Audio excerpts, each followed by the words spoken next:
আমি তো তোমাদেরই সন্তান। আমি একটু ভাত খেয়েছি, তাতে কি হয়েছে মা? চুপ। আর জীবনও তুই এই কথা মুখে আনবি না। তোকে জন্ম দিয়েছি বলেই ভাববি না আমরা তোর বাবা মা। তাহলে জন্ম দিয়েছো কেন? যদি না পারো একবেলা পেট পড়ে ভাত খেতে দিতে? আমার কি ক্ষুধা পায় না? পেলে আমি কি করব? তুই নিজেই নিজের পথ দেখ গিয়ে। আর তোকে আমি ভাত দিতে পারবো না। তোর জন্য আমার স্বামী আমার উঠতে বসতে গালি দেয়, সন্দেহ করে। সন্দেহ? কিসের জন্য সন্দেহ করবে মা? কেন মানে? অবাগা কোথাকার! তোর বাপ আর আমার শরীরের রং কালো, আর তোর এত সাদা ফর্সা হলো কেমনে? আসলে তুই আমার সন্তান বলে মনেই হয় না।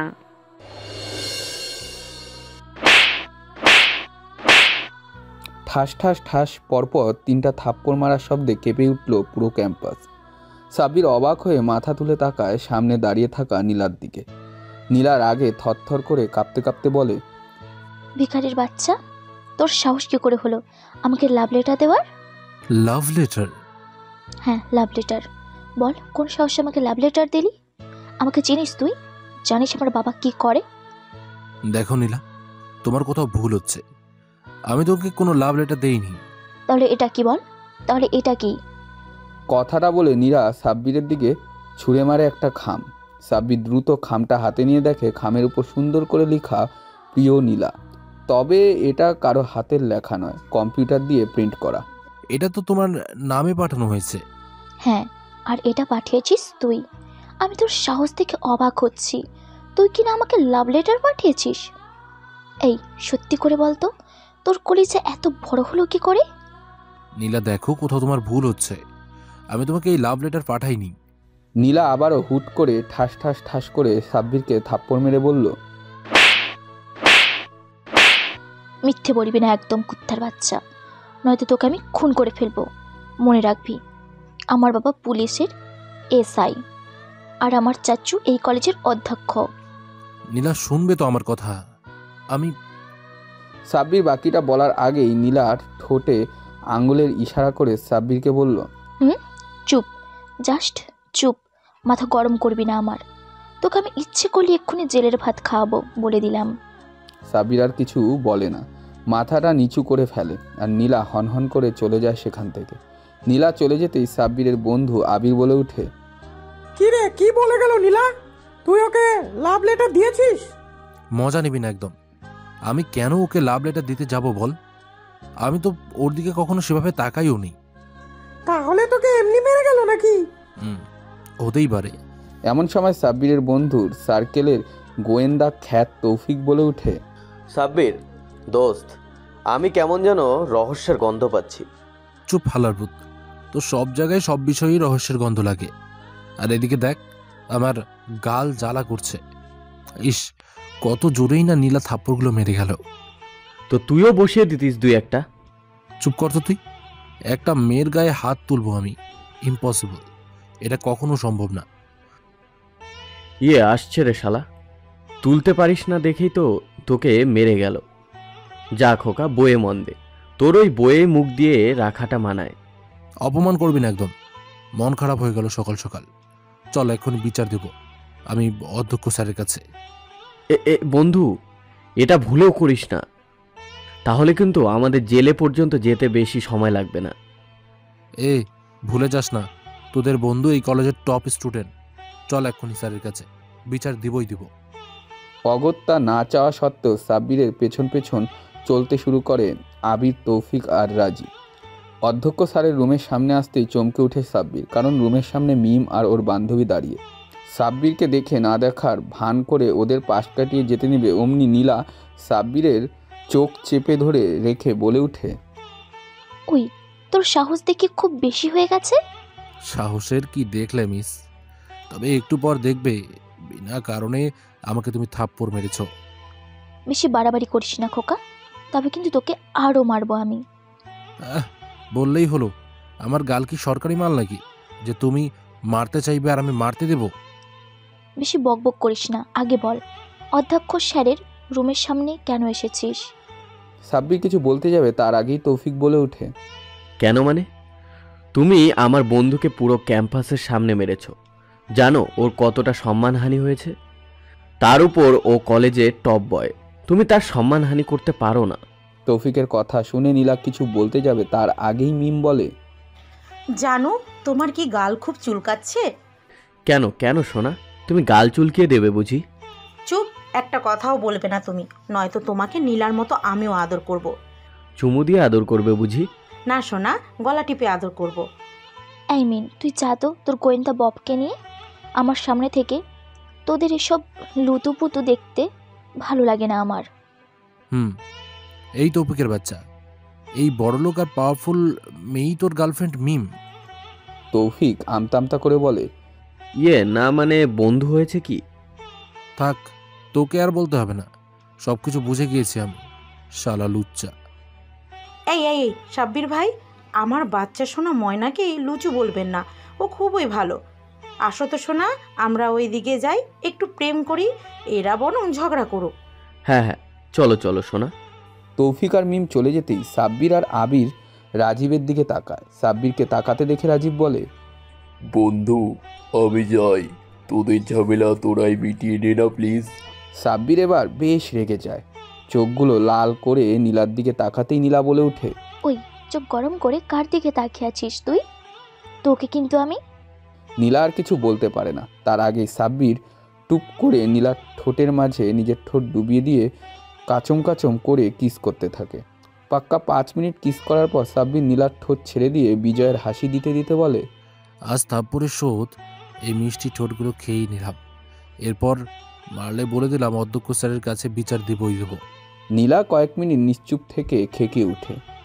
ভিখারির বাচ্চা, তুই আমাকে কিস করলি? আসতে বলো, মুখ থেকে গন্ধ আসছে তো। বলি কি, আজ সকালে দাঁত মাজনি? ওয়াক্থু, আমার তো বমি আসছে। নীলার আগে লজ্জায় হনহন করে সেখান থেকে চলে যায়। সাব্বির জোরে হেসে ওঠে। সাব্বিরের এমন জোরে হাসির শব্দ পেয়ে রুম থেকে বের হয়ে আসে অধ্যক্ষ নাফিস ইকবাল। অধ্যক্ষ স্যারকে বের হতে দেখে চম্পট মারে রাজীব আর আবির। এমন সময় সাব্বির হাসি থামিয়ে সামনে তাকায় এবং চমকে ওঠে আর আমতা আমতা করে বলে, স্যার আপনি? হ্যাঁ আমি। তা এমন করে হাসছিলে কেন? মনে হচ্ছিল পাগল হয়ে গিয়েছো। না মানে স্যার। কিসের না মানে মানে করছো শুনি? চুপচাপ ক্লাসে যাও, আর এই একটু পরেই ক্লাস শুরু হবে, সামনেই এক্সাম, প্রিপারেশন নাও। তোমার মতন ফার্স্ট বয়দের এমন পাগলের মতন হাসি মানায় না। জি জি জি জি স্যার। জি জি না করে যাও দ্রুত সামনে থেকে। সাব্বির মুখটা গোমরা করে ক্লাসে আসতে দেখতে পায় তৌফিক আর মিম একই সাথে বসে খোঁচাখুচি করছে। কিছুটা রাগ হয় সাব্বিরের, মনে মনে ওদের গালি দিতে দিতে সামনের বেঞ্চে বসেই নীলা চিৎকার করে ওঠে, ওই ওই, তুই আমার সাথে বসেছিস কেন? তোকে কিন্তু আজ আমি কাঁচা চিবিয়ে খেয়ে ফেলবো। সরি, আসলে আর কোথাও সিট নেই। পেছনে তাকিয়ে দেখো না, তোমার বান্ধবী মিম কোথায় গিয়ে বসেছে। চুপ কর, ওর কথা বলবি না একদম, পাক্কা শাকচুন্নি। তোর বন্ধু কি যে করেছে বান্ধবীটার উপর কে জানে, সারাদিন ওরে নিয়েই পড়ে থাকে। যাই হোক স্যার, ক্লাসে মন দাও। তোরে বলতে বলেছি আমি, সকালের কথা মনে নেই নাকি? আরো কয়েকটা দিলে মনে থাকবে। আরে আবার মারলে, আমি আবার তোমার ঠোঁটের স্বাদ নেব বলে দিলাম। নীলা সাব্বিরের কথা শুনে চুপ হয়ে যায় আর সাব্বির মুচকি হাসে। ক্লাসে স্যার আসতেই সাব্বির দাঁড়িয়ে যায়। এমন সময় বায়োলজি ক্লাস। সাব্বির বাইরে চোখ রাখতে যাবে অমনি স্যার বলে ওঠে, আরে আরে দেখি ফার্স্ট বয় আর সেকেন্ড গার্ল একসাথে বসে, যে ব্যাপারটা কি? কোনো ব্যাপার নেই স্যার, জায়গা পাইনি তাই বসেছি। তা বুঝলাম, কিন্তু শুনলাম তোমরা নাকি সকালে ঝগড়া করেছো একে অপরের সাথে। ঝগড়া আমি করিনি স্যার, এই মেয়ে বিনা কারণে আমাকে এসে মেরেছে, পুরো ক্যাম্পাসের সামনে আমাকে লাঞ্ছিত করেছে। ওকে ওকে, বাদ দাও এসব নিয়ে, আর ভেবো না। তুমি বলো এখন তোমার প্রিপারেশন কেমন? এবারে কিন্তু আমার সাবজেক্টে ফার্স্ট হতে হবে। বারবার একই বলেন কেন স্যার, ফার্স্ট হতে হবে? আমরা কি পড়াশোনা করি না? আরে না না মামুনি, আসলেও ফার্স্ট তো, তাই বলছিলাম আর কি। যাই হোক, তুমিও চেষ্টা করবে। আচ্ছা স্যার, ধরুন আমি বা ও ফার্স্ট হলাম, তবে কি আপনি আমাদের কোনো ট্রিট দেবেন?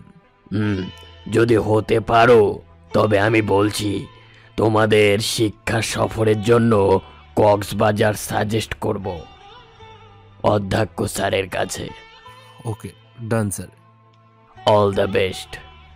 একে একে সবগুলো ক্লাস শেষ করে। সাব্বির ক্লাস শেষ করেই বের হতেই দরজার ওপাশে দাঁড়িয়ে থাকা নীলার মুখ থেকে শুনতে পায়, ওই মিম কুত্তি, তোর কথা মতো ভিখারির বাচ্চাটাকে তো মেরে নিজেই ফেসে গেলাম। মানে ফেসে গেলি বলতে? আরে ওর তো দেখি এখন খুব সাহস হয়ে গিয়েছে। তোরা চলে যাওয়ার পর হঠাৎ আমাকে কিস করে বসেছিল। কি সাব্বির ভাই এমন কিছু করেছে তোর সাথে? আমার তো বিশ্বাসই হচ্ছে না। সত্যি বলছি, এই সাব্বিরের বাচ্চাকে আমি কি যে করব। ওর জন্য আমি চাচুর কাছে সবসময় বকা খাই, কেন আমি ফার্স্ট হতে পারি না। আচ্ছা, আর সকালে সাব্বিরকে কেন মারলি বুঝলাম না। চিঠিটা তো তুই নিজেই বানিয়েছিলি কম্পিউটারের দোকান থেকে। নীলার আগে গজগজ করতে করতে বলল, গত রাতে চাচু আমায় ফার্স্ট হতে বলেছিল, আরও অনেক বকা দিয়েছে, তাই তো সব রাগ ওই কুত্তার ওপর ছেড়েছি। বেশ করেছিস, তবে একটা তোকে বুদ্ধি দিতে পারি। না না, তোর আর কোনো বুদ্ধি আমার লাগবে না। তুই ওই তৌফিকের গফ মুখ ফসকে সবকে বললে কাহিনী ভিন্ন হবে, দরকার নেই ওসবের। সাব্বির নীলার কথাগুলো শুনে মুখটা নিচু করে হাসে, আর অন্য পাশে দাঁড়িয়ে চলে যেতে নিলেও কি ভেবে সোজা নীলার সামনে গিয়ে দাঁড়ায়। তারপর কোনো কথা না বলেই ঠাস ঠাস ঠাস করে নীলাকে কষে থাপ্পড় মেরে বলে, বিনা কারণে কাউকে মারলে কেমন লাগে দেখলে তো? নীলার থাপ্পড়গুলোকে কতক্ষণ হাঁ করে সাব্বিরের দিকে তাকিয়ে থাকে এবং হুট করে রাগে গর্জে উঠে আর বলে, কুত্তার বাচ্চা, তুই আমাকে মারলি? সাব্বির আবারও ঠাস করে নীলাকে থাপ্পড় মেরে কড়া গলায় বলে, আওয়াজ নিচু করো আর সাবধানে কথা বলবে। কুত্তার বাচ্চা আমি নই। আর শোনো, আমাকে পারলে মেধা দিয়ে ফার্স্ট হয়ে হারিয়ে দেখাও, কোনো কাপুরুষের মতো পেছন থেকে ছুরি মেরে নয়। আর মিম, তোমাকে বলি, বন্ধু জিএফ বলে আজ তোমাকে কিছু বললাম না। আমি জানি তুমি নীলাকে বুদ্ধি দিয়েছিলে চিটের ব্যাপারে। সরি সাব্বির। আমি জানি আমি গরিব, তবে জানো তো আমার মেধা আছে। আজ আসছি।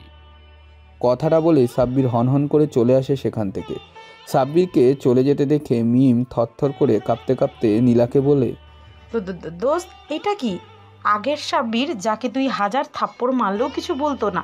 নীলা চুপচাপ গালে কতক্ষণ হাত বুলিয়ে বলে, ভিখারির বাচ্চা, আজ তোকে কে বাঁচাবে? আমাকে মারা, তাই না?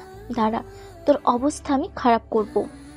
বিকেল 4টায় সাব্বির ক্যাম্পাস থেকে বাড়ির উদ্দেশ্যে যেতে নিবে অমনি তৌফিক এসে সাব্বিরের সামনে দাঁড়িয়ে বলে, দোস্ত, তুই নীলাকে থাপ্পড় মারছিস? হ্যাঁ, সকালে আমাকে মেরেছিল, মনে নেই? আমি তার শোধ নিয়েছি। তুই পালা দোস্ত, পুরো ক্যাম্পাস রটে গেছে তুই নাকি নীলাকে মেরেছিস। এখন নীলার বাবা এসআই হারুন রশিদ জানতে পারলে তোর কি হবে আল্লাহই ভালো জানে। বিনা কারণে কিছু করলে আমিও ছেড়ে দেব না। চলো, আসছি আমি। সাব্বির কিছু না বলে তৌফিককে পাশ কাটিয়ে চলে আসে বাসায়। দরজার কলিং বেল বাজাতেই রেহেনা খানম সাব্বিরের আম্মু দরজা খুলে দিতেই সাব্বির বলে ওঠে, আম্মু, আমি এসে গেছি। আয় ভেতরে। এত দেরি হলো কেন বাবা? এমনি দেরি হলো। তা বাবা হোটেল থেকে ফিরে আসেনি? এসেছি মানে অনেক আগেই এসেছি। আয় বাবা, খেতে বস, তোর জন্যই এত সময় অপেক্ষা করছিলাম। সাব্বির খেতে বসে, এমন সময় দরজায় কেউ নক করায় রেহেনা খানম দরজা খুলতেই হুড়মুড় করে কয়েকদল পুলিশ বাসার ভিতর ঢুকে সাব্বিরকে ধরে ফেলে এবং হাতে হ্যান্ডকাপ লাগাতে লাগাতে বলে, সালা, এসআইয়ের মেয়েকে তুমি নিপ্রিজিং করো। চলো, আজ তোমার এমন অবস্থা করব।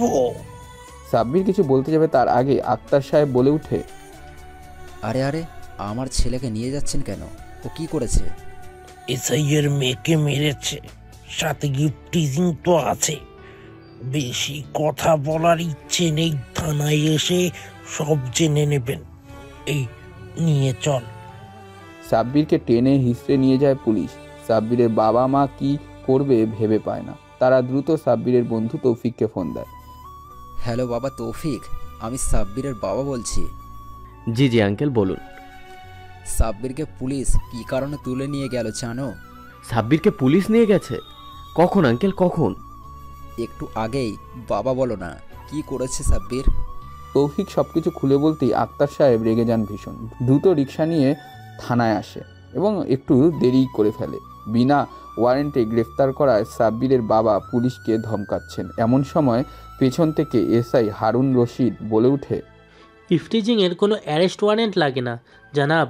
আপনার ছেলে যে ইফটিজিংয়ের একটা মেয়েকে মেরেছে তা পুরো কলেজ দেখেছে। আক্তার সাহেব ঘাড় ঘুরিয়ে হারুন রশিদকে দেখে মুচকি হেসে বলেন, তাহলে আপনি ভিকটিমের বাবা? তা জনাব, আপনি আইনের পোশাক পরে বেআইনি কাজ করছেন। সত্য ঘটনা কি জানেন, নাকি মেয়ের কথাতেই সব করেছেন? সাবধানে কথা বলুন জানাব, নয়তো আমাকে জেলে নেবেন। আপনি শুনুন তবে সত্যি ঘটনা।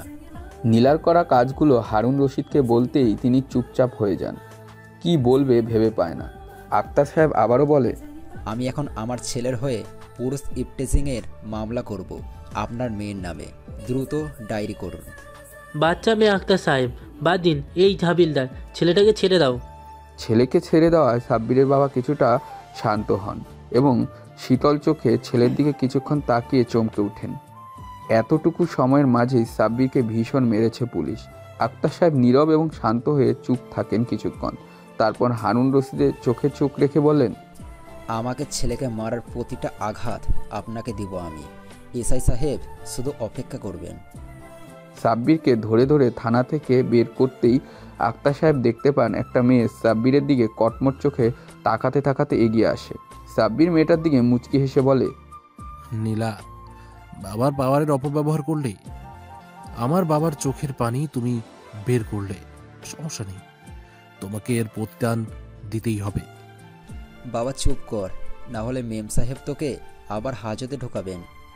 সারা রাত সাব্বির ব্যথায় এপাশ ওপাশ করে। সাব্বির কাতরানো দেখে ভয় পেয়ে যায় ওর বাবা মা। ডাক্তার তেল গরম করে মালিশের সাথে ওষুধ খাইয়ে দেয় এবং বসে থাকে ছেলের পাশে চুপচাপ। দেখতে দেখতে 10 দিন কেটে যায়। সাব্বির কলেজে যায়। কলেজ ক্যাম্পাসের একপাশে মনমরা হয়ে বসে আছে আবির, রাজীব আর তৌফিক।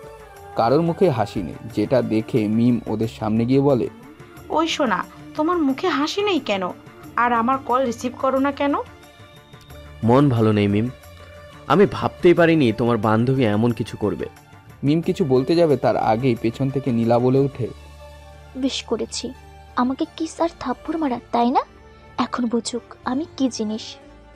তুমি যাও তো নীলা, তোমার মতো মেয়েকে দেখতে ইচ্ছা করে না। আর তোমার বাবা সাব্বিরকে পশুর মতো মেরেছে জানো। সাব্বিরের মাথা থেকে পা পর্যন্ত আঘাতের অসংখ্য চিহ্ন। বিশ্বাস না হলে দেখে এসো একবার। নীলা কিছু বলতে গিয়েও থেমে যায়। কী বা বলবে, চুপচাপ সেখান থেকে চলে যায়। মনে মনে নীলা যে সাব্বিরকে মিস করছে না তা নয়, ভীষণ মিস করছে সাব্বিরকে, বিশেষ করে ক্লাসের প্রতিদ্বন্দ্বিতা। 20 দিন পর সাব্বির কলেজে আসতেই দৌড়ে আসে তৌফিক, আর এসেই সাব্বিরকে জড়িয়ে ধরে বলে, ওই হয়ে আমার বন্ধু দেখি কলেজে এসেছে। এসেছি, তবে এখানে আর থাকবো না রে, চলে যাবো আবার দূরে কোথাও। তৌফিকের মুখে বিজয়ের হাসিটা মুহূর্তেই হাওয়ায় মলিন হয়ে যায় এবং কাঁপো কাঁপো কণ্ঠে বলে, মানে? আসলে ভেবে দেখলাম এখানে আমার থাকাটা ঠিক নয়, শুধু শুধু একটা ঝামেলার মধ্যে থাকা। বাবা মা আর রাখবেন না এই কলেজে আমায়, তাই ট্রান্সফার সার্টিফিকেট নিতে এসেছি আমি। কি বলছিস এসব তুই? চল যাই। তবে সাব্বির হাঁটতে শুরু করে, পেছন পেছন তৌফিকও। অধ্যক্ষ স্যারের কেবিনে দাঁড়িয়ে আছে তৌফিক, সামনে অধ্যক্ষ নাফিস ইকবাল চোখ থেকে চশমা খুলে সাব্বিরের দিকে কিছুক্ষণ চেয়ে থেকে বলে, সাব্বির দেখো, আমার ছেলে মেয়ে নেই, তোমাকেই ছেলে মেয়ে ভাবি। আর এই ভাবনা থেকেই বলছি বাবা, তুমি এখন ট্রান্সফার নিও না, এইচএসসিটা দিয়ে তারপর সিদ্ধান্ত নাও। আসলে স্যার, কোনো আসল নকল বুঝি না, আমার কথাই ফাইনাল। আর শোনো, নীলা ওর বাবার ক্ষমতার অপব্যবহার করে তোমাকে জেলে দিয়েছিল, যেটা আমি শুনেছি। এরপর এমন ঘটনা আর হবে না, আমি তোমাকে বলছি। তুমি আমাদের কলেজের সম্পদ, প্লিজ যেও না। ভেবে বলবো স্যার, আজ আসছি আমি। কথাটা বলি সাব্বির অধ্যক্ষ রুম থেকে বের হতেই একটা মেয়ের সামনে পড়ে যায়। হ্যাঁ, মেয়েটা নীলা। সাব্বির নীলার দিকে এক পলক তাকিয়ে হনহন করে চলে যায় ক্লাসে। নীলা অবাক চোখে সাব্বিরের দিকে তাকিয়ে তৌফিককে বলে ওঠে, এই তোর এই হাবলা আর অলা বন্ধুর কি হয়েছে বলতো? আগে কত মারলাম। কিছু বলেনি, আর সেই ঘটনা কেউ এত বড় করে ফেলেছে। সহ্যের লিমিট থাকে নীলা। যাই হোক, তোমার সাথে কথা বলার ইচ্ছা নেই। তাছাড়া তুমিও তো খুশি, ও চলে গেলে তুমি ফার্স্ট গার্ল হবে। চুপ। আমি অমন না যে ফাঁকা মাঠে গোল দিব। আমি তোর বন্ধুর সাথে কথা বলবো। কথাটা বলেই নীলা এক দৌড়ে ক্লাসে চলে আসে আর দেখে সাব্বির একদম কোনার বেঞ্চে বসে আছে। নীলা কি ভেবে মুচকি হাসে এবং সোজা সাব্বিরের পাশে গিয়ে বসে। তারপর, এই যে অ্যাংরি মিস্টার, এভাবে মুখ গোমড়া করে আছেন কেন? কাকে বলছেন? ওই একদম ন্যাকামি করবি না। এখানে তুই ছাড়া আর কেউ আছে নাকি শুনি? মন ভালো নেই তাই এভাবে বসে আছি। সামান্য একটা বিষয় নিয়ে তুই বেশি বাড়াবাড়ি করছিস, নয় কি? না, আপনি যেটাকে সামান্য বলছেন সেটার জন্য অনেক কিছু ঘটে গিয়েছে। আমি আমার বাবাকে কাঁদতে দেখেছি। তারা আমার জন্য রাত জেগে আমার যন্ত্রণায় ছটফট করেছে। আমি চাই না আর এমন কিছু হোক। তাই কাপুরুষের মতো পালিয়ে যাচ্ছিস? আমি মোটেও কাপুরুষ নই। সেটা হলে তুমি আমাকে টপকাতে পারো না বলে বাবা চাচার কাছে বকা খেয়ে আমাকে বিনা কারণে মারার ফোন দিয়ে এটে মেরেছিলে। বাদ দে না ওসব। একটা কথা বলবো তোকে। এতক্ষণ তবে কি বললেন? উফ, চুপ করতে তুই, আমাকে বলতে দে। বলুন। আমি আর তুই প্লিজ বন্ধু হয়ে যাই না? আবার কি, বাবার হাতে মায়ের খাওয়ার প্ল্যান করেছেন? না বুদ্ধু, ওসব ভুলে যা প্লিজ। আমাকে তোর বন্ধু বানিয়ে নে না প্লিজ। সাব্বির আর চোখে নীলার দিকে কিছুক্ষণ তাকিয়ে থেকে বলে, ভেবে বলি। বন্ধু হতে আবার ভাবতে হয়? হয়, আমার ভাবতে হয়। রাজি থাকলে বলুন, ভাবতে পারি। ওকে ডান, আগামীকাল জানাবি। এখন ক্লাস কর, আর 10 দিন বাকি পরীক্ষার, ভুলে যাস না।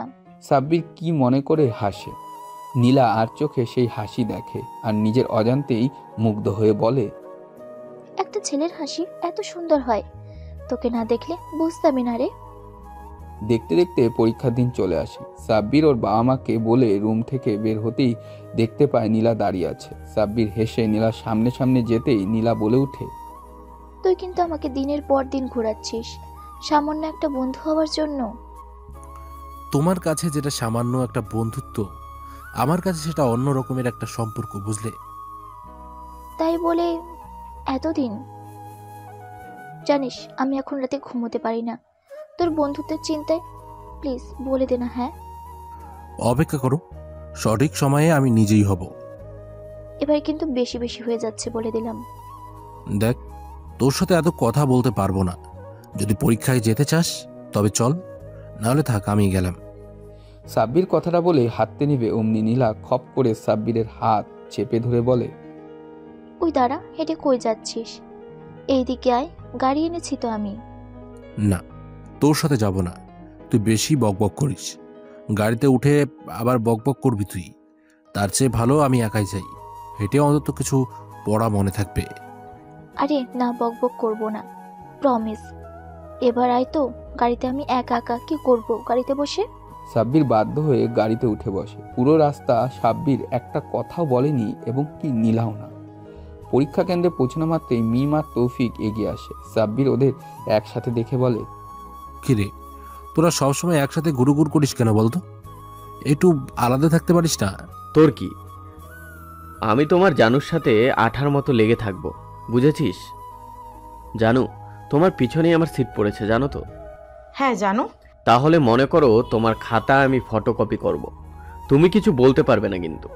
ছি ছি, তুমি আমার জানো, আমার মনকেও ফটোকপি করলে সমস্যা নেই। এই সাব্বির, চল চল দ্রুত। এদের বকবক শুনলে সব ভুলে যাবো রে।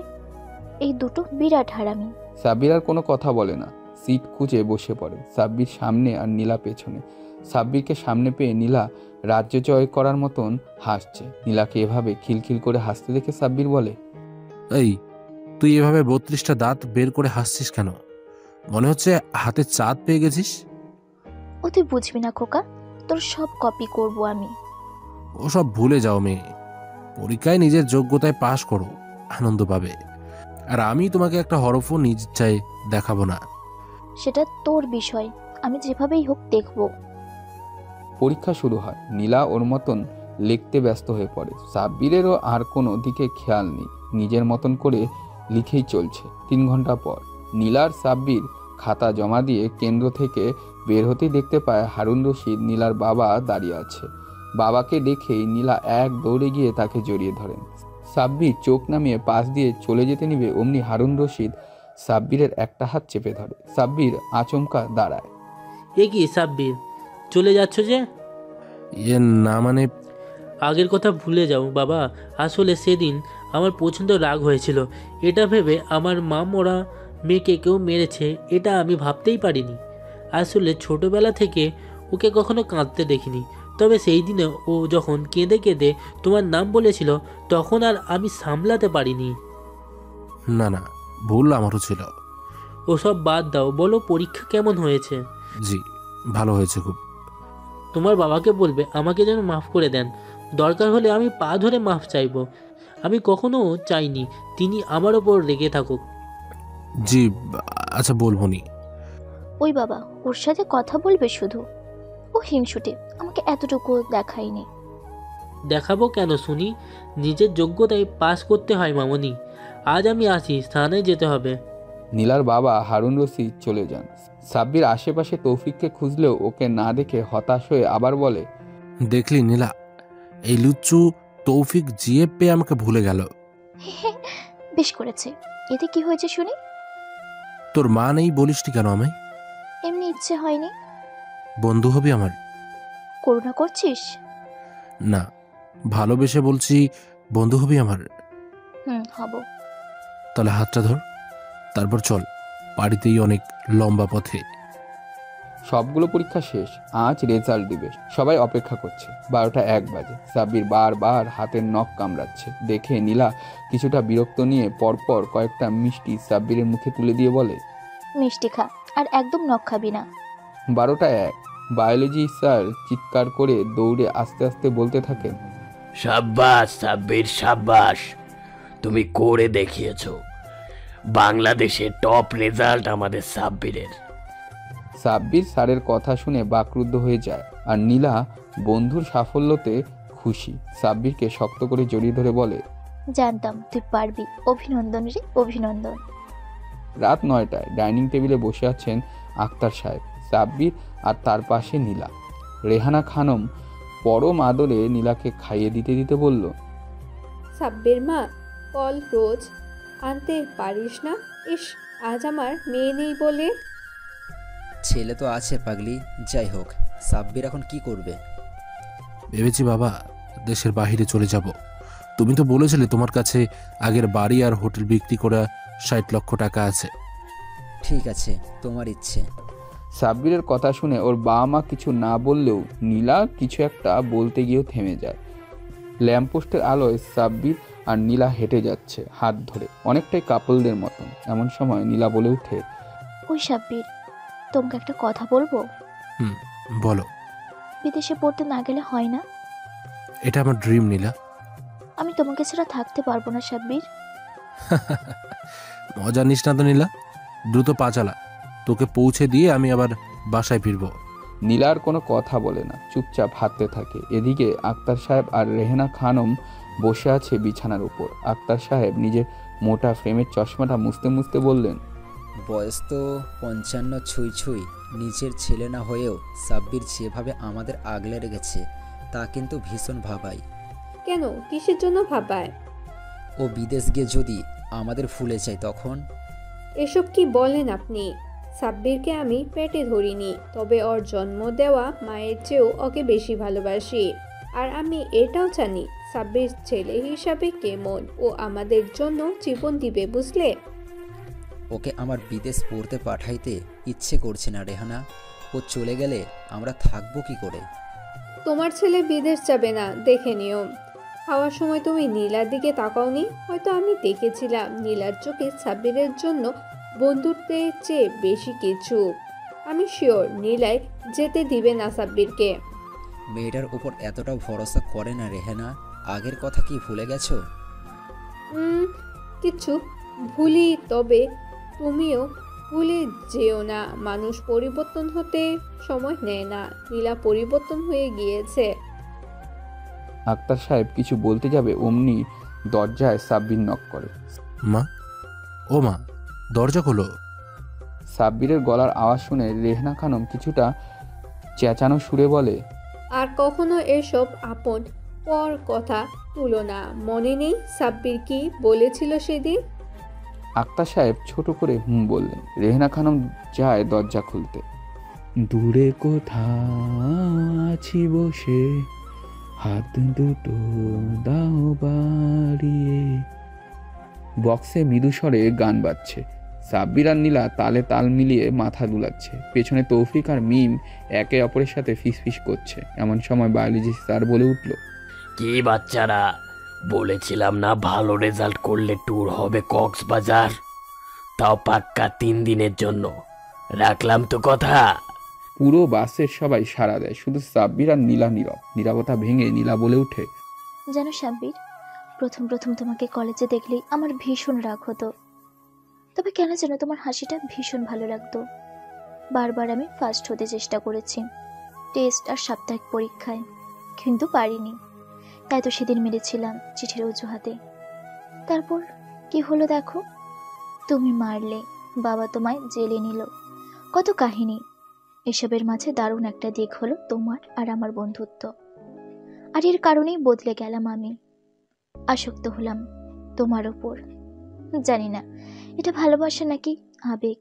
এতগুলো দিন আমি বুঝতে চেষ্টা করেছি আমি তোমাকে ভালোবাসি কিনা, তবে উত্তর পাইনি বহুদিন। তবে আজ পেয়েছি, অনুভব করেছি বারে বার, তোমাকে আমি ভালোবাসি সাব্বির। সেটা তো তোমার ব্যবহারেই বুঝে গিয়েছিলাম আমি। তবে শোনো, আগেই ওসব নয়, যোগ্যতা অর্জন করি, তারপর না হয় ভালোবাসা হবে। তুমি অন্য কারোর হবে না তো? তুমি অন্য কারো হতে দিলে হব, মেরে ফেলবো একদম। কক্সবাজারে পৌঁছে গিয়েছে সবাই। বিশাল বড় একটা হলরুমের মতন এবং ছোট ছোট ডবল বেডের রুম। মেয়ে মেয়ে থাকবে আর ছেলে ছেলে থাকবে সেই রুমে। সাব্বির ওর রুমের পার্টনার হিসেবে তৌফিককে বেছে নেয়। রাত 3টায় হোটেলের করিডোরে বসে আছে সাব্বির। এমন সময় পেছন থেকে একটা শীতল হাত সাব্বিরের কাঁধে পড়তেই কেঁপে ওঠে এবং ধীরে ধীরে বলে, কে? তোমার হবু বউ। তাই বুঝি? এত রাতে এখানে কি করছো? ঘুম নেই? না, তা তুমি হঠাৎ এখানে? আর বলো না, নিমকে নিয়ে ঘুমিয়েছিলাম, কিন্তু ঘুম ভেঙে গেল, দেখেও পাশে নেই, তাই বের হয়েছি দেখতে কোনো বারবিকিউ পার্টি হচ্ছে নাকি। না ম্যাডাম, ওসব হচ্ছে না। তবে নববিবাহিত দম্পতি আমার আর আপনার বন্ধু বান্ধবী বাসর করছে আমার রুমে। কি? কক্সবাজার আসার আগে ওরা দুজন বিয়ে করেছে। আমাকে বলেনি। যাই হোক, তুমি এসো আমার রুমে, আমার সাথে থাকবে তুমি। যদি ওসব করে ফেলি? মানুষ চিনি আমি, বুঝলে? চলো এখন। সাব্বির হাসতে হাসতে নীলার রুমে গিয়ে শুয়ে পড়ে।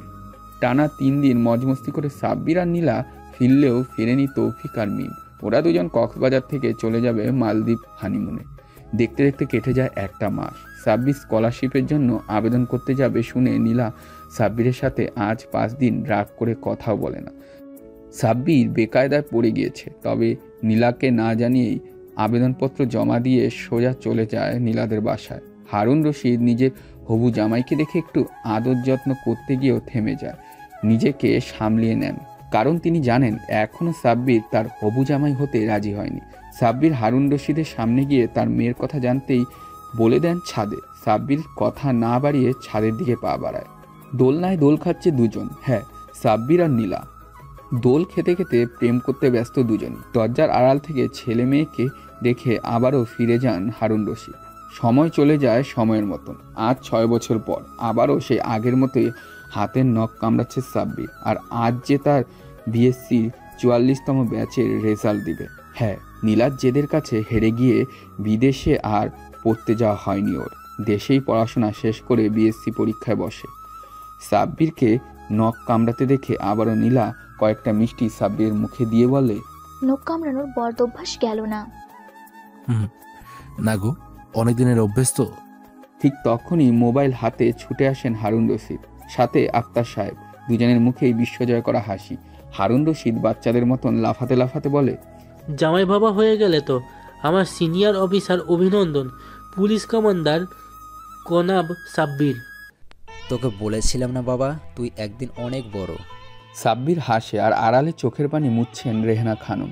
তিনি আজ কাঁদবেন, সারা রাত কাঁদবেন ছেলের সফলতায়। বাসর ঘরে বসে আছে নীলা আর সাব্বির। এমন সময় সাব্বির বলে ওঠে, নীলা, তোমাকে আমার কিছু কথা বলার ছিল যা তুমি জানো না। কি কথা শুনি? তুমি যাকে আমার বাবা মা ভাবো তারা আমার আসল বাবা মা নয়। মানে? তবে শোনো, আমার সেই অবহেলিত অতীত। ভাতের পাতিলে এক মুঠো ভাত নিয়ে সাব্বির মুখে দিতেই কেউ একজন সাব্বিরকে ঠাস ঠাস করে থাপ্পড় মারতে থাকে। হ্যাঁ, তিনি আর কেউ না, সাব্বিরের মা। থাপ্পড়গুলো খেয়ে সাব্বির হতবাক আর ব্যথা পেয়ে বলে, মা, আমাকে আর মেরো না। চুপ কেন? কথা বলবি না তুই? তোকে না বারণ করেছিলাম ভাত না খেতে? খুব ক্ষুধা পেয়েছিল মা, তাই একটু খেয়েছিলাম। এখন তোর বাপকে কি খাওয়াবো বল? এসে ভাত কম পেলে আমাকে কি আস্ত রাখবে? আমি তো তোমাদেরই সন্তান, আমি একটু ভাত খেয়েছি, তাতে কি হয়েছে মা? চুপ, আর জীবনও তুই এই কথা মুখে আনবি না। তোকে জন্ম দিয়েছি বলেই ভাববি না আমরা তোর বাবা মা। তাহলে জন্ম দিয়েছো কেন? যদি না পারো একবেলা পেট পড়ে ভাত খেতে দিতে? আমার কি ক্ষুধা পায় না? পেলে আমি কি করব? তুই নিজেই নিজের পথ দেখ গিয়ে। আর তোকে আমি ভাত দিতে পারবো না। তোর জন্য আমার স্বামী আমার উঠতে বসতে গালি দেয়, সন্দেহ করে। সন্দেহ? কিসের জন্য সন্দেহ করবে মা? কেন মানে? অবাগা কোথাকার! তোর বাপ আর আমার শরীরের রং কালো, আর তোর এত সাদা ফর্সা হলো কেমনে? আসলে তুই আমার সন্তান বলে মনেই হয় না। সাব্বির কিছু বলতে গিয়েও থেমে যায়। কি বা আর বলবে? নিজের মা যদি মুখের উপর এমন কথা বলে তবে কি আর কিছু বলার থাকে? নিঃশব্দে সাব্বির ঘর থেকে বের হতেই দেখতে পায় ওর বাবা এক হাতে মদের বোতল, আরেক হাতে জ্বলন্ত সিগারেট নিয়ে দুলতে দুলতে আসছে। এমন সময় ওর বাবা পড়ে যেতে নিবে দেখে সাব্বির দৌড়ে গিয়ে ধরতে নিবে, তার আগে সাব্বিরের বাবা ঠাস ঠাস ঠাস করে সাব্বিরের গালে থাপ্পড় মেরে বলে, হারামজাদা, তোকে না বারণ করছে আমার সামনে না আসতে? তোর জন্মের পর থেকে আমার জীবনে শান্তি নেই, ঘুম নেই। আমি এমন করেছি বাবা? তুই কিছুই করিসনি, আমি করেছি। তোর মতো কুলাঙ্গার আমার সন্তান ভেবে ঘৃণা হয়। কি বলছো এসব তুমি বাবা? এই চুপ কর, কথায় কথায় এত বাবা বাবা করিস কেন? তোর বাবা আমি নই। শোন, বাবা যদি বলে ডাকতে ইচ্ছে হয় রোজগার করে আনবি, ওই পাশের বাড়ির রাহাতের মতো করে। ও তো বাবা রাজমিস্ত্রির কাজ করে পড়াশোনা ছেড়ে। আমি তো পড়াশোনা করি। ওলে বাবা লে, পড়াশোনা করছিস? তা পড়াশোনা করে কি জর্জ ব্যারিস্টার হবি নাকি? দূর হ আমার সামনের থেকে, তোকে আজকের পর থেকে যেন বাসায় না দেখি। কথাটা বলেই সাব্বিরকে ঘাড় ধাক্কা দিয়ে বের করে দেয় ওর বাবা। সাব্বির মাটিতে পড়ে যেতে নিয়েও নিজেকে সামলিয়ে নেয়। কিছুক্ষণ পিছনে ফিরে ওর বাবার দিকে তাকিয়ে থেকে তারপর মাথাটা ঘুরিয়ে সামনে তাকাতেই দেখে পাশের বাড়ির রাহাত, দুই হাতে ব্যান্ডেজ। দৌড়ে এসে সামনে যায় সাব্বির। তারপর, এই কি রে রাহাত, তোর দুই হাতে এমন ব্যান্ডেজ কেন? মনে হচ্ছে হাত ভেঙে গেছে দুটোই। রাহাত কিছুক্ষণ চুপ থেকে বলে, আর বলিস না ভাই, কাজ করতে গিয়ে পড়ে গিয়েছিলাম একতলার ছাদ থেকে। কি? কিন্তু কিভাবে পড়লি? তুই তো পড়াশোনা করিস, এতটুকু তো বুঝবি। আমার বয়স কম আর শক্তিও কম। আমি কি পিঠে করে 2 বস্তা সিমেন্ট নিচতলা থেকে ছাদে তুলতে পারি? তুই বল। এটা তো কোনোভাবেই সম্ভব না। তোকে কে বলেছিল 2 বস্তা সিমেন্ট পিঠে নিতে পাগল? ইচ্ছে করে নেয়নি রে। একটা করে নিলে মহাজন বাচ্চা ভাবে পারিশ্রমিক কম দিতে চায়, তাই 2টো নিচ্ছিলাম। আর এখন ফলস্বরূপ আমি আর ওই ভারী কাজ করতে পারুম না। ডাক্তার কইছে 1 বছর রেস্ট নিতে, ভারী কিছু না তোলার জন্য, বুঝেছিস? সাব্বির কিছুক্ষণ খুশি হয় আর রাহাত ছোট বাচ্চার মতন হাত তালি দিতে দিতে বলে, আরে তাহলে তো দারুণ। তুই আমি একসাথে আবার স্কুলে যাব, ক্লাস করব। রাহাত কিছু বলতে যাবে তার আগেই ঘর থেকে রাহাতের বাবা দৌড়ে এসে রাহাতকে পরপর কয়েকটা চড় মেরে বলে, তোরা না বললি এই জারজের লগে কথা কইবি না? আর তুই আমার পোলারে আর বুদ্ধি দিস না তো ওই স্কুলে যাওয়ার। সামনে থেকে দূর হ। সাব্বির কিছুটা না অনেকটাই মন খারাপ করে। ওকে জারজ বলার জন্য নয়, রাহাতকে ওর জন্য ওর বাবা মেরেছে সেই কারণে। কিছু বলতে না চাইলেও সাব্বির সাহস করে বলে ফেলে, আঙ্কেল, ব্যবহার বংশের পরিচয়। আমি নিশ্চিত আপনার কোনো বংশ পরিচয় নেই। যাই হোক রাহাত বন্ধু, ক্ষমা করিস, আমার জন্য তোকে মার খেতে হলো। রাহাত কিছু বলতে গেলেও ওর বাবা তার চোখের দিকে তাকিয়ে থাকে। সাব্বির আর ওখানে দাঁড়ায় না। পেটে ভীষণ ক্ষুধা, এক মুঠো ভাতে কি আর পেট ভরে? দ্রুত পায়ে এগিয়ে যেতে থাকে স্কুলের দিকে। শুক্রবার স্কুল বন্ধ হলেও স্কুলের সামনে হোটেলটা খোলা থাকে সব সময়। সেখানে গিয়ে ঘন্টা দুয়েক প্লেট আর খাবার টেবিল পরিষ্কার করলেই খাবার জুটবে বিনামূল্যেতে। সাব্বিরও তাই করেই পেট চালায়। স্কুলের সামনে এসে হোটেল খোলা দেখতে পেয়ে সাব্বিরের চোখ চকমক করে উঠে। দ্রুত পায়ে হোটেলের দিকে এগিয়ে যেতেই হোটেলের মালিক বৃদ্ধা আক্তার সাহেব হাসি মুখে বলে উঠলেন, কিরে সাব্বির ভাই, আজ আবার বুঝি প্লেট ধোবি? হ্যাঁ দাদা, না ধরে তো তুমি আর ফ্রি খাওয়াবে না। তা আজ কি কি রান্না হয়েছে গো? পেটে আজ দারুণ খিদে পেয়েছে। আজ নদীর রুই মাছের ঝোল আর বড় গরুর মাংস রান্না হয়েছে। তুই আগে টেবিলে গিয়ে বসে পেট ভরে খেয়ে নে। আরে না না, তার দরকার নেই, আমি প্লেট টেবিল পরিষ্কার করে তারপরই খাবো। এই ছোকরা, বেশি কথা বলবি না বুঝলি? দাদু ডাকিস আমায়, নাতি হিসাবে খেতে বলেছি, করুণা করে নয়। যা বস, গিয়ে খেতে। এই কে আছিস? আমার ব্রিলিয়েন্ট নাতিটাকে ভরপেট মাংস, মাছ দিয়ে ভাত দে। সাব্বির আর চোখে আক্তার সাহেবের দিকে কিছুক্ষণ তাকিয়ে থাকে কৃতজ্ঞতার দৃষ্টিতে। তারপর মনে মনে বলে, দাদু, তোমার এই আজকের খাওয়ানোর বিনিময়ে আমি আজ পরিশোধ করতে না পারলেও একদিন ঠিকই শোধ করব, দেখে নিও। খাবার টেবিলে বসে রাক্ষসের মতন খাচ্ছে সাব্বির, আর তৃপ্তির দৃষ্টিতে তাকিয়ে আছে বৃদ্ধা আক্তার সাহেব। এমন সময় অন্য একটা কর্মচারী আক্তার সাহেবের সামনে এগিয়ে গিয়ে বলে, চাচা, এটা কি ঠিক হইল আমাগো? বিনা কামে কোনো কিছু মুখে তুলতে দেও না, আর ওরে তুমি সবসময় মাংস ভাত খাও, তাও কোনো কাজ কাম না করেই। খাওয়াই কেন সেটা শুনতে চাচ্ছিস? তবে শোন, সাব্বিরকে যদি আমার ক্যাশের দায়িত্ব দিয়ে বাসায় যাই এবং অনেক পরে ফিরে আসি, তবে ক্যাশে দেখব দ্বিগুণ টাকা। আর তোদের যদি বসিয়ে রেখে যায়, তোর ক্যাশ নিয়ে ভেগে যাবি, নয়তো বহু টাকা চুরি করবি। সে ও যদি করে তখন? আমার চুলগুলো হাওয়ায় পাকেনি রে, বয়সে পেকেছে। 55 বছর হলো হোটেল চালাই, কিন্তু কখনো সাব্বিরের মতো বিশ্বস্ত কাউকে দেখিনি। ও লাখে একজন দেখে নিস, ও বড় কিছু হবে ভবিষ্যতে। কর্মচারী আর কোনো কথা বাড়ায় না, বাড়ালেই যে চাকরি নিয়ে টানাটানি শুরু হবে। আক্তার সাহেব নিজ কাজে মন দেয়, একের পর এক কাস্টমারের থেকে বিল নিচ্ছে, আর আর চোখে মাঝে মাঝে সাব্বির ওর খাওয়া দেখছে। খাওয়া শেষ করে সাব্বির তৃপ্তির ঢেকুর তুলে এগিয়ে যায় কিচেনের দিকে। এখন যে সেখানেই ওর কাজ। একের পর এক প্লেট ধুয়ে উঠতে নিবে, অমনি রাধুনি দিদি ডাক দেয় সাব্বিরকে। এ সাব্বির, চলে যাচ্ছিস নাকি রে?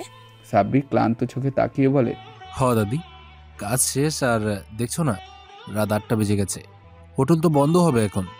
হয় তা জানি, তবে কথা হচ্ছে বাসায় গেলে জায়গা পাবি তো ঘুমানোর। সাব্বির কয়েক মিনিট চোখটা নামিয়ে রাখে, তারপর আমতা আমতা করে বলে, কি জানি দাদি, জায়গা পাই কিনা কে জানে, তবে না পাইলে বাড়ির সামনে খড়ের যা পালা আছে না, ওরই মাঝে শুয়ে পড়ুন। চুপ কর বদমাইশ, আমি থাকতে তুই কেন ওই খড়র গাদায় ঘুমাবি? আমি বুড়ি মানুষ, একলা বাসায় থাকি, আমার লগে থাকবি তুই? না না, এই হবে না দাদি, তোমার না পোলা আছে, একখানা বউ আছে, ওর আমাকে দেখলে তোমাকে বের করে দেবে। রাধুনি দিদি দাঁতহীন মুখে হাসি দিয়ে বলে, কিসের পোলা রে? মোর পোলা আর নাই, মইরা গেছে। কি বলো এগুলো দাদি? সেই দিনই না দেখলাম তোমারে মারতে ছিল। চুপ, ওসব মনে করাস না ভাই, কষ্ট লাগে। কম কষ্টে পোলাডারে মানুষ করি নাই, নিজে খাই আর না খাই পোলাডারে খাওয়াইলাম। আর হেই কিনা আমারে বিয়ার পর মারতো, আর বৃদ্ধাশ্রম নাকি কি যেন আছে ওইখানে রাখতে চাইছিল, তাই তো বাধ্য হয়ে ওরা বাহির কইরা দিছি। এখন বাড়িতে একাই থাকি। তা মনে হয় ভয় লাগি, তাই আমারে থাকতে কইতেছো? বেশি বুঝিস না সাব্বির, তোরা কিন্তু মাইর লাগামু। চুপচাপ আমার লগে চল, বাসায় গিয়ে 4টা খাওন দিবি, তারপর দিবি ঘুম। সাব্বির কিছু বলতে যাবে, তার আগেই পেছন থেকে আক্তার সাহেব বলে উঠে, কিরে সাব্বির, ভাবির লগে কিসের কথা কোস? না দাদা, এমনি বুড়ির বাড়ি যাওয়ার লগে কথা কইতেছে। শোন, তোরে কোথাও যাওয়া লাগবে না, হোটেলের 2য় তলা ভাড়া নিছি, বুঝলি? তুই আজ থেকে ওইখানেই থাকবি। কিন্তু ভাড়া তো নাই আমার কাছে। ভাড়া আমি দিমু। আর শোন, আমার চেয়ারম্যানে ম্যানেজার হিসাবে তুই বসবি আগামীকাল থেকে। আমি তোর পাশে বসমু। কি নয় বল? হ্যাঁ, যা ভাগ এখন গিয়ে বালিশ কম্বল নিয়ে একবারে চলে আয়। আর রাধুনি ভাবি, তুমি ওরে নিও না, ওই তোমারে জ্বালাই মারবে।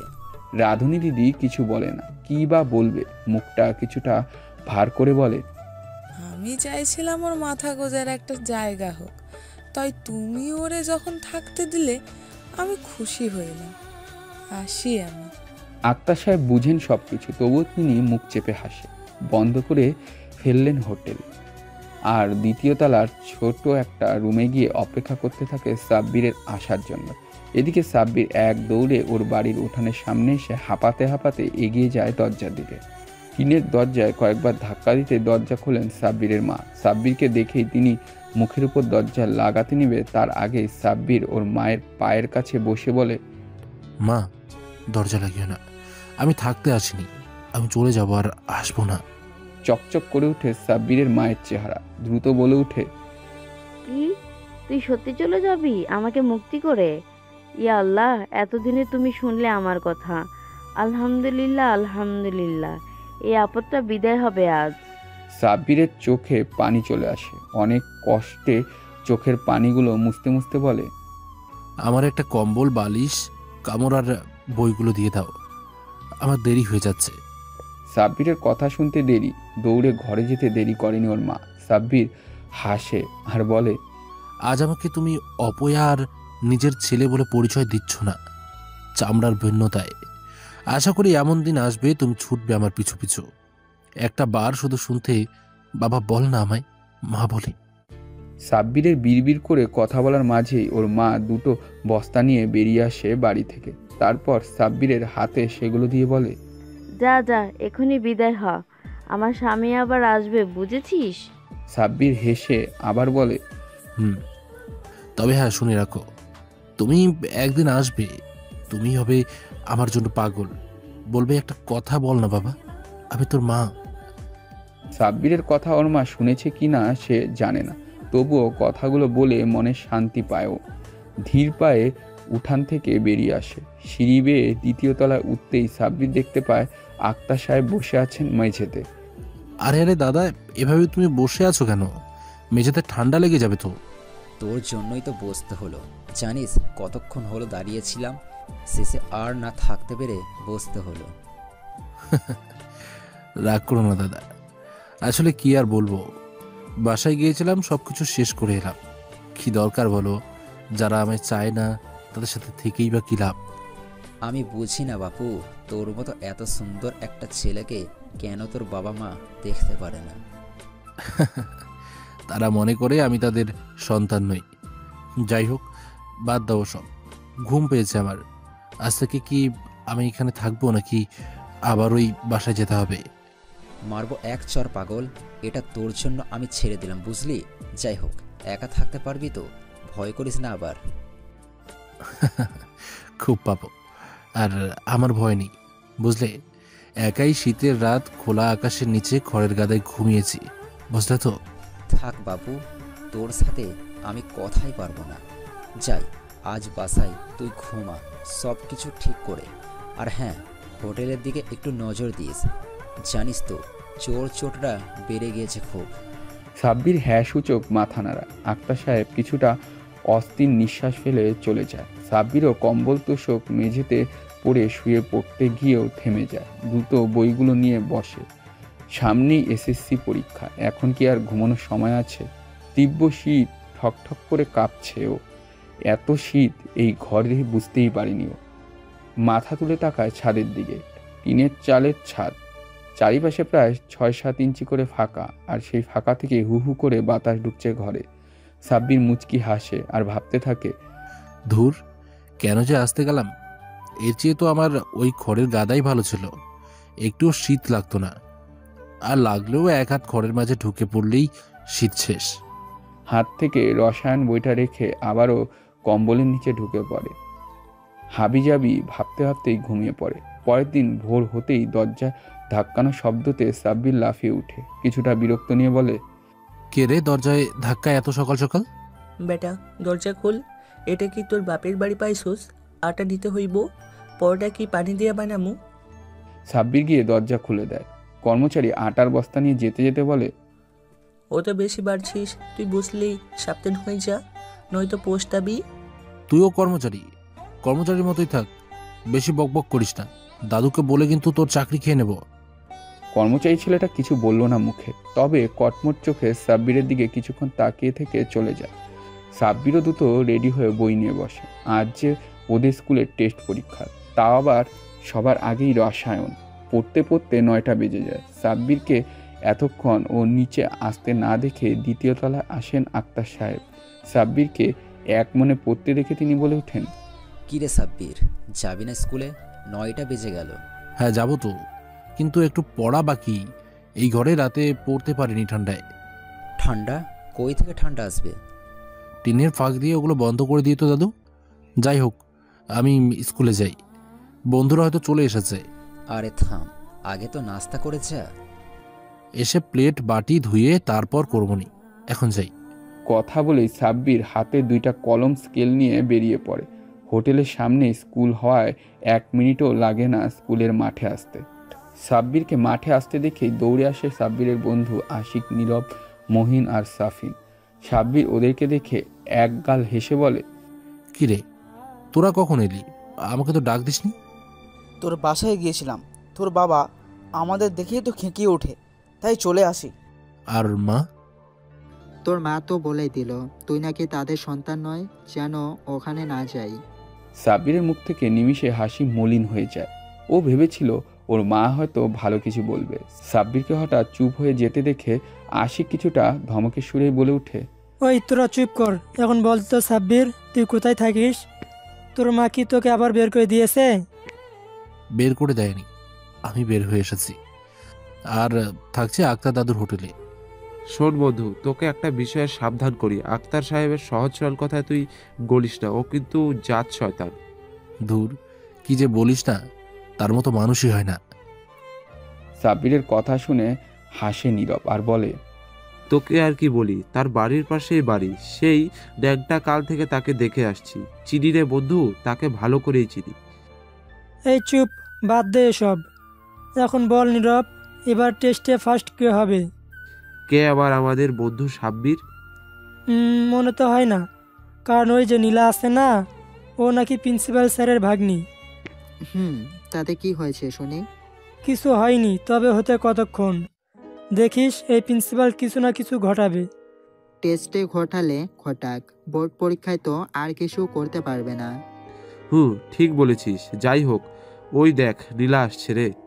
নীরবের কথায় সাব্বির এবার মাথা তুলে সামনে তাকায়। একটা মেয়ে এগিয়ে আসে ধীর পায়। সাব্বির দ্রুত নিজের চোখ নামিয়ে নেয়।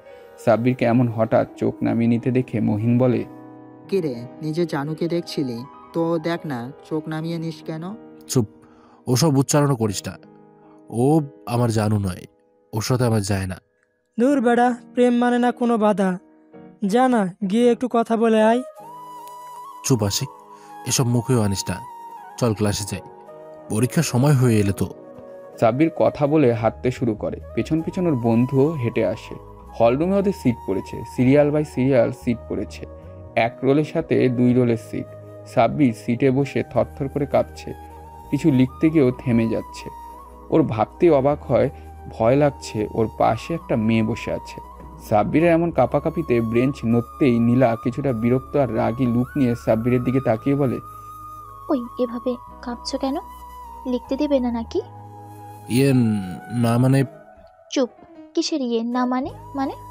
তাড়াতাড়ি লেখো, আমি কিন্তু তোমার প্রতিদ্বন্দ্বী, আমি ফার্স্ট হবই এইবার, দেখে নিও।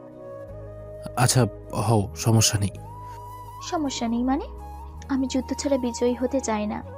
আমার সাথে সাহস থাকলে লড়াই করো, তবে হ্যাঁ, অস্ত্র হিসেবে শুধুই কলম। সাব্বির হেসে ওঠে। সাব্বিরকে হঠাৎ হাসতে দেখে নীলা কিছুটা রাগ উঠে, তবু নিজেকে সামলে নিয়ে স্যার সাব্বিরকে ধমক দিয়ে বলে ওঠে, সাব্বির, এইভাবে পরীক্ষায় হাসছো কেন? আরেকবার টু শব্দ পেলে খাতা রেখে দেব 10 মিনিটের জন্য। না স্যার, 10 মিনিট না, পুরো সময়ের জন্যই রেখে দেবেন। এর জন্য আমার সমস্যা হচ্ছে। তবে স্যার বেঞ্চ পরিবর্তন করি? হ্যাঁ, তাই করো। নীলা, তুমি ওখানেই বসো, আর সাব্বির, যাও তুমি নীরবের সাথে বসো, যাও। ধন্যবাদ স্যার। দ্রুত সাব্বির উঠে যায় নীরবের কাছে আর মন দিয়ে পুরো প্রশ্ন পড়ে লিখতে নিবে। অমনি নীরব কলমের খোঁচা দিয়ে বলে, কিরে, কি কথা বললি নীলার সাথে? কি আবার, এমনি কথা হলো। তুই লাগ, আমাকেও লিখতে দে। লিখতে শুরু করে সাব্বির। দেখতে দেখতে সবগুলো পরীক্ষা শেষ হয়ে যায় ওদের। পরীক্ষা শেষ, শুরু হয় ক্লাস পার্টির আয়োজন। আর আয়োজনের দায়িত্ব দেওয়া হয় নীলাকে। নীলা সবার নামের লিস্ট পেলেও সাব্বিরের নামের লিস্ট না দেখে কিছুটা বিরক্ত নিয়ে মহিনের কাছে গিয়ে বলে, এই মাহিন, তোর ওই হাবলা হোটেলের কর্মচারীর বন্ধুর নাম দেখছি না যে লিস্টে? ও, এসব থাকতে পারবে না। এইসব ভিখারিগুলোকে নিয়ে আর পারি না। সব জায়গায় এরা কুফা হয়। একটা আয়োজন ওর জন্য নষ্ট হয়ে যাবে। ওকে এসব থেকে দূরে রাখো। চুপ, বেশি কথা বলবি না তুই। ওকে ক্লাস পার্টির চাঁদা দিতেই হবে। ও কই বল?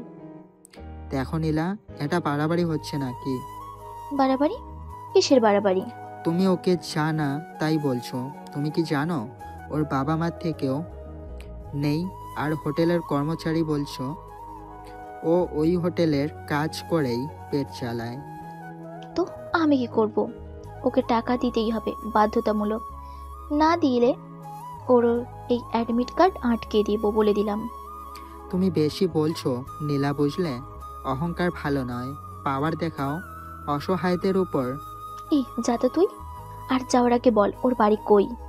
ওর বাড়ি নেই, স্কুলের সামনেই হোটেলে কাজ করছে, হয়তো গিয়ে দেখো। নীলার কোনো কথা না বাড়িয়ে রাগে গজগজ করতে করতে হোটেলের সামনে আসতে দেখতে পায় সাব্বির বসে আছে। ম্যানেজারের চেয়ারের পাশেই আক্তার সাহেব। নীলাকে আক্তার সাহেব দেখেই হাসি মুখে ডাকতে থাকে, আরে আরে মা নীলা, এসো এসো, এদিকে এসো, বসো আর বলো কি খাবে। না দাদু, কিছু খাবো না, একটা কাজে এসেছিলাম। কি কাজ মা?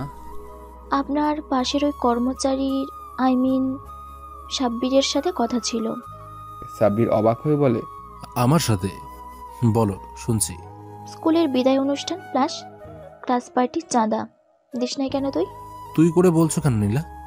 আর আমার টাকা নেই তাই দেইনি।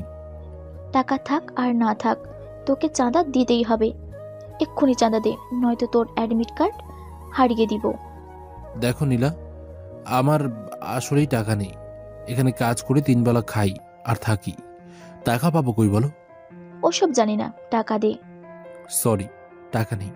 তোমার যা খুশি করতে পারো। নীলা রাগে থরথর করে কেঁপে উঠে আর বলে, তোর ব্যবস্থা করছি আমি, দাঁড়া। নীলা হনহন করে চলে যেতেই আক্তার সাহেব সাব্বিরকে বলে, আমি দিয়ে দিতাম, ওকে রাগালি কেন? জানিস না ওর বাবা এখানকার নেতা? তো কি করব আমি? টাকা নেই, দেবো কই থেকে? আক্তার সাহেব কথা বাড়ান না। ইদানিং ব্যবসা খারাপ অবস্থা, শুধু শুধু 500 টাকা নষ্ট করতে চাইলেন না। নীলা স্কুলের গেট দিয়ে ঢুকতে সাব্বিরের বন্ধু এগিয়ে আসে নীলার দিকে। নীলা আর চোখে সবার দিকে এক পলক তাকিয়ে খেকিয়ে ওঠে, এভাবে সামনে আসলি কেন তোরা? সাব্বিরের চাঁদার টাকাটা আমরা দিয়ে দিতে আসলাম। আগে কইছিলি, শুধু শুধু ওই ভিখারির সাথে বকবক করে আসতে হলো। দে, টাকা দে।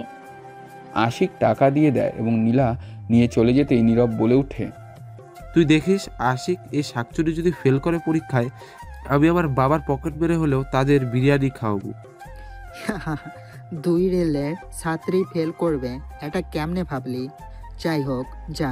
তবে যে যার বাসায় আগামীকাল কথা হবে আবার তোদের সাথে পার্টিতে। রাতে এক মনে পড়ছে সাব্বির। সামনেই বসে আছে আক্তার সাহেব। সাব্বির পড়া রেখে এক পলক তার দিকে তাকিয়ে বলে, কি হয়েছে দাদু, এভাবে বসে আছো কেন? আক্তার সাহেব মনমরা হয়ে বলে, টেনশনে আছি রে খুব। এলাকার গুন্ডাগুলা চাঁদা দাবি করছে খুব, ব্যবসা ভালো হচ্ছে না। চাঁদা দিই কি করে বল? আমি ছোট মানুষ, এসব বুঝি না দাদু। বুঝেছি।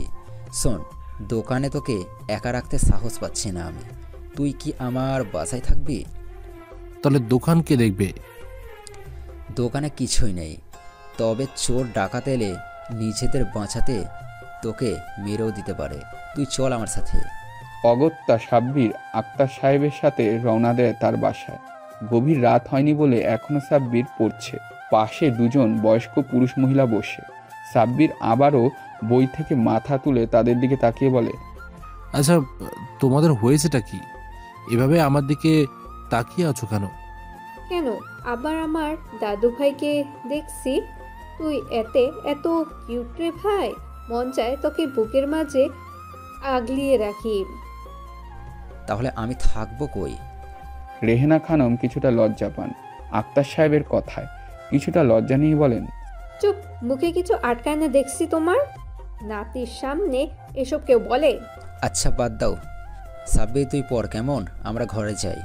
সাব্বির মাথা নাড়িয়ে পড়তে থাকে আর তারা চলে আসেন রুমে। রাত 1টা, সাব্বির ঘুমিয়ে পড়েছে। তবে পাশের ঘরে দুজন এখনো জেগে ফিসফিস করে কথা বলছে তারা। এই আখতার তোমাকে যে রোজ হুমকি দিচ্ছে, এটা কি পুলিশকে জানিয়েছো? না, জানাইনি, সাহস হচ্ছে না জানানোর। যদি ওরা হামলা করে আমাদের ওপর? বলি কি, আমাদের তো সন্তান নেই বা কোনো আত্মীয় স্বজনও নেই। চলো না আমরা চলে যাই শহরে। তা তো যেতামই রেহেনা, কিন্তু এই সাব্বিরের জন্য পারছি না। এর চেহারার এমন একটা মায়া আছে যে ওকে না দেখতে মনে শান্তি পায় না আমি। ওকেও সাথে নিয়ে যাই না আমরা? ওর পরীক্ষাটা শেষ হওয়া পর্যন্ত চুপচাপ অপেক্ষা করি, আর এই বাড়িঘর হোটেলটাও বিক্রি করি। ততদিন একটু সাবধানে থাকি। তুমি যা ভালো বুঝো, এখন ওসব রাখো, চলো ঘুমাই। ঘুম পেয়েছে তো খুব? হ্যাঁ ঘুমাই। মুখে ঘুমাই কথা বললেও আক্তার সাহেব জেগেই থাকে। তার চোখে ঘুম নেই, অজানা আতঙ্কে। সকাল সকাল ঘুম ভেঙে যায় রেহেনা খানমের কান্নার শব্দে। লাফিয়ে বিছানা থেকে উঠে পড়ে। ঘর থেকে বের হতেই থমকে যায় ও। আক্তার সাহেবের মাথায় এক হাতে পানি ঢালছে রেহানা খানম আর এক হাতে আঁচল দিয়ে চোখের পানি মুছতে মুছতে বলে, দোকানটা যে চুরি হয়ে গেল, এখন কি করবে তুমি? কত করে বললাম ধার দেনা করে হলেও অর্ধেক টাকা দিয়ে দাও, দিলে না। এখন দেখো হলো তো। আক্তার সাহেব কিছু বলছেন। সাব্বির ধীর পায়ে তাদের সামনে যেতে আক্তার সাহেব মুখে হাসি দিয়ে বলে, আরে উঠে গেছিস সাব্বির, যা রেডি হয়ে নে। স্কুলে যাবি না? আজ নাকি ক্লাসে পার্টি তোদের? না, যাব না, আমি চাঁদা দিইনি। আরে তোর বন্ধুরা দিয়ে দিয়েছে, আমাকে বলল সকালে। এটা ওরা ঠিক করেনি, শুধু শুধু এগুলো টাকা নষ্ট করলো ওরা। আরে তাতে কি, যা গিয়ে মজা করে আয়। সাব্বির কিছু না বলে রেডি হয়ে বের হয় বাড়ি থেকে। হেঁটে হেঁটে স্কুলে আসতেই দেখতে পায় ওর বন্ধুরা কি একটা নিয়ে তর্ক করছে। তুই জানিস আমি বাবার পকেট মেরে 100 টাকা এনেছিলাম। ভাবলাম তোরা হয়তো কোনো রেস্টুরেন্টে যাবি, কিন্তু তোরা শুধু শুধু ওই সাব্বিরের জন্য চাঁদা দিয়েছিস। জানলে কখনোই টাকা দিতাম না তোদের। ঠিকই বলেছিস আচিক, সব দোষে এ বাহিরের। বড় দিলওয়ালা হয়েছে বুঝলি। আমিও 150 টাকার মায়ের ব্যাগ থেকে এনেছিলাম, সেটাও কিনা নষ্ট হলো। এ তোরা ভুলে যাচ্ছিস, সাব্বির আমাদের বন্ধু। ওর জন্য একদিনের খাওয়া না হয় বাদই দিলাম। রাগ করছিস কেন তোরা? ভাই মাথা গরম করবি না, তোকে কিন্তু কালাবো। দ্রুত টাকা ফিরিয়ে আন, নয়তো কি করবি শুনি? সাব্বির বুঝতে পারে বিশাল ঝামেলা বাঁধবে, তাই আর দেরি না করে দৌড়ে ওদের সামনে যেতেই ওরা চুপ হয়ে যায়। সাব্বির মহিনের কাঁধে হাত রেখে বলে, শুনলাম তোরা নাকি আমার চাঁদা দিয়ে দিয়েছিস। তোকে ছাড়া আমরা পার্টি করব কি করে বল? সরি রে, আমি পার্টি করব না, টাকাটা আমি ফিরিয়ে আনছি দাঁড়া। মহিন সাব্বিরকে বাধা দিতে গেলেও নীরব আর আশিক মহিনকে ধরে ফেলে। প্রিন্সিপালের রুমে সাব্বির উকি দিয়ে জিজ্ঞেস করে, স্যার ভেতরে আসবো?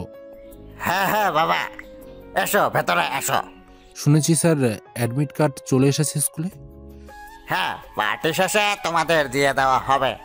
আমি পার্টি করব না স্যার, আমার বন্ধুরা যে চাঁদা দিয়েছিল সেটা আমাকে ফেরত দিন, আর অ্যাডমিট কার্ডটা আমাকে এক্ষুনি দিন, বাসায় গিয়ে পড়তে হবে খুব। এ কেমন কথা বাবা? Please sir.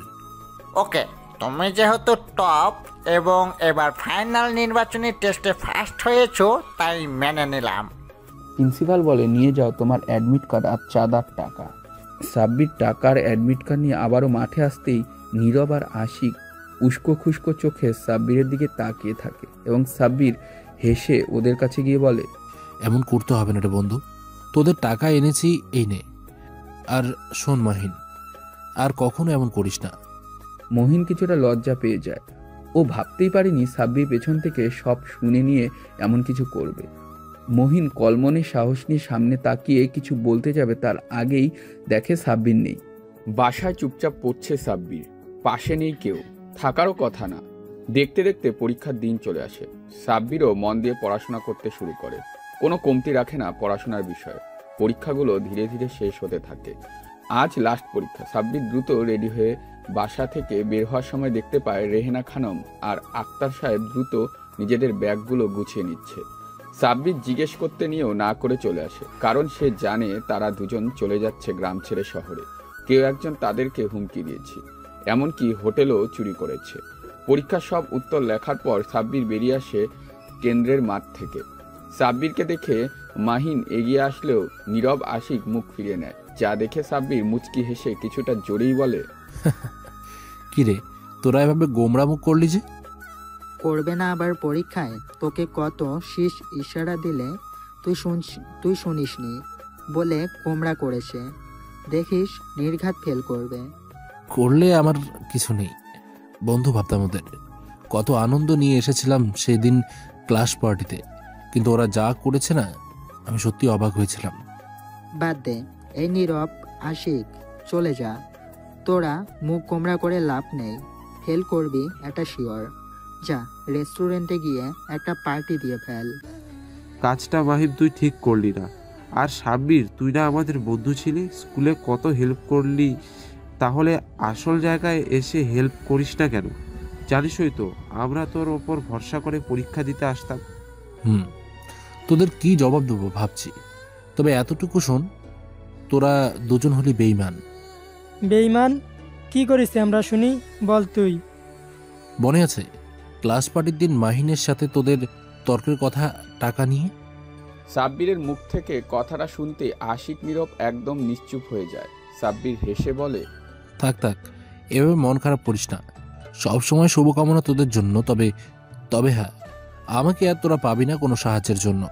তাই পরীক্ষা দিতে আসার আগে পড়াশোনা করে আসিস। এই মাহিন, যাই রে, বাসায় পরীক্ষা তো শেষ, আর কোনো সময় হয়তো দেখা হবে না। হয়তো কে কোথায় চলে যাব জানি না। ভালো থাকিস বন্ধু। সাব্বির মাহিনের পিঠ চাপড় দিয়ে চলে আসে সেখান থেকে। এদিকে আক্তার সাহেব অধিক আগ্রহ নিয়ে দাঁড়িয়ে আছে বাড়ির সামনে। এমন সময় রেহেনা খানম তার পিঠে হাত দিয়ে বলে, কি গো, তুমি এভাবে ঘুমাচ্ছ কেন? আর কি এত দেখছো দরজার দিকে? দেখছি সাব্বির আসছে না কেন। উফ, এ আবার কোথায় গেল না গেল? আরে দাঁড়াও, চলে আসবে তো। রেহেনা খানমের বলার কিছুক্ষণের মাঝেই সাব্বির গেটের দিকে বাসায় ঢুকতে আক্তার সাহেবের মুখে হাসি ফুটে ওঠে। দৌড়ে গিয়ে আক্তার সাহেব সাব্বিরের গাল দুটো ধরে বলে, কিরে বাবা, তোর এত সময় লাগলো কেন বাসায় আসতে? তুই না কখনোই দেরি করিস না। কিছু বেঈমান বন্ধু আটকে দিয়েছিল দাদু, তাই দেরি হয়ে গেল। তুমি এমন ঘেমে গিয়েছো কেন, তাও আবার এত ঠান্ডায়? অত বুঝবি না তুই। আর শোন, আমার বয়স 50, বুঝলি? আমি তোর দাদু কেমনে হই? আর আমার বউয়ের বয়স মাত্র 45। ও দাদি কেমনে হয় বলতো শুনি? তো কি বলবো? সেটা পরে বলবো। এখন চল তো তাড়াতাড়ি গাড়িতে উঠে বস, আমরা বাড়ি ছাড়ছি। বাড়ি ছাড়ছো মানে? ছাড়ছি মানে চলে যাচ্ছি। কিছুদিন আগে হোটেলে ডাকাতি হলো না, ওই ডাকাতগুলো হোটেলে কিছু পায়নি, আমাকে হুমকি দিচ্ছে বারে বার, তাই আমি চলে যাচ্ছি পালিয়ে। কিন্তু দেখ, তোরই কেউ নেই, আমরা চলে গেলে খাবি কি, থাকবি কই? তার চেয়ে চল, আমার সাথে তোর নেওয়ার মতো কিছুই নেই, কিনে দেবনি সব। এখন চল। সাব্বির কিছু বলতে যাবে, তার আগেই আক্তার সাহেব সাব্বিরের হাত ধরে টেনে নিয়ে যায় বাড়ির সামনে দাঁড়িয়ে থাকা কারের সামনে। তারপর, এই বাড়ি আর ওই হোটেল বিক্রি করে দিয়েছি আমি, ফেরা হবে না হয়তো কোনোদিন আর এই এলাকায়। তবে তোকে বলে রাখি, আমরা না থাকলে এই বাসাটা কিনে নিস তুই। কিনবে নি, এখন চলো তো। গাড়িতে উঠে পড়ে ওরা তিনজন। চলতে শুরু করে গাড়ি। সাব্বির কিছু সময় জানলার দিকে বাইরে তাকিয়ে থাকলেও রেহেনা খানম যখন পরম মমতায় সাব্বিরের মাথায় তার বুকের মাঝে টেনে নেয় তখন আর সাব্বিরের চোখ মেলে তাকিয়ে থাকতে পারে না। রাজ্যের সব ঘুম নেমে আসে ওর চোখে। ঘুমিয়ে পড়ে ও, আর রেহেনা খানম পরম মমতায় হাত বুলিয়ে দিতে থাকে সাব্বিরের চুলের মাঝে। বর্তমান নীলা সাব্বিরের হাতটা শক্ত করে চেপে ধরে বলে, তারপর আর কি, দাদু দাদি থেকে ধীরে ধীরে তাদের আপন করে নেই। আমি বাবা মা ডাকতে শুরু করি, তবে শর্ত দেয় তারা যেন কখনো মুখে না আনে আমি তাদের পালন সন্তান। তুমি তোমার আসল বাবা মার খোঁজ নাওনি? না। তুমি কখনো দেখেছো কোনো মানুষ থুতু ফেলে? সেই থুতু আমরা মুখে তুলে নিই? না। তবে মিস্টার হাজব্যান্ড, আপনার সেই আগের নীলাকে চেনেন? না, তাকেও চিনি না আমি।